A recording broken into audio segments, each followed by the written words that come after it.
Please भाई लोगिन तंका video को पूरा देख दिया लोगिन, प्लीज देख दिया लोगिन।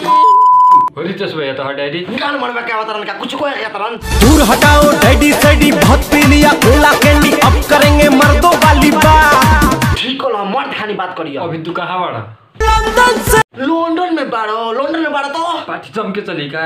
खूब पिएंगे बियर साथ में लेके सेक्सी डियर, पार्टी चलेगी सारी रात। अच्छे बाबा आपके पैसा सब बढ़वा दो। पार्टी में का होके वाला बा?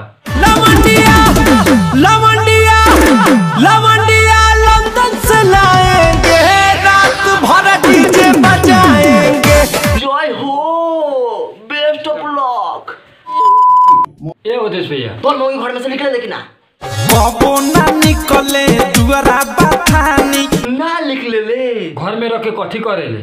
घरे में रह के छेद करे छानी, धनिया छेद करे ले। घर में तो लोग कुछ कबो कर लगा। अबे तू करता लोगवा जितना बजाना ले, सारा थुकरता ये उठिस बिया खास कौन बात से बिगड़ बिया बनल की बिगड़ के लोग तनले भोग तल्ले बिगड़ गल बिया। ए रितेश भैया अब तू जा करे ताका तोरा मौकी से बोले के बा। ए भौजी तोर मर्दा कैसन विचार बा?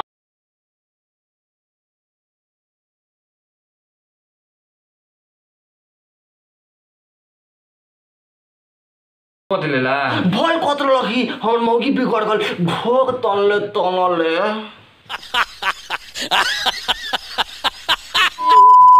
दोस्त मित्र दादा लोग वीडियो अपने लोगों को अच्छा लगा तो वीडियो को लाइक कर दम, साथ में हम लाल का वाला दबा दम, साथ में बेल आइकन भी दबाना ना भूलम, ठीक बा। ओकरा बाद हमारे भाई के चैनल बाटे, भाई के जगह चैनल के सब्सक्राइब करम, डिस्क्रिप्शन में लिंक देवल बा, जय सब्सक्राइब।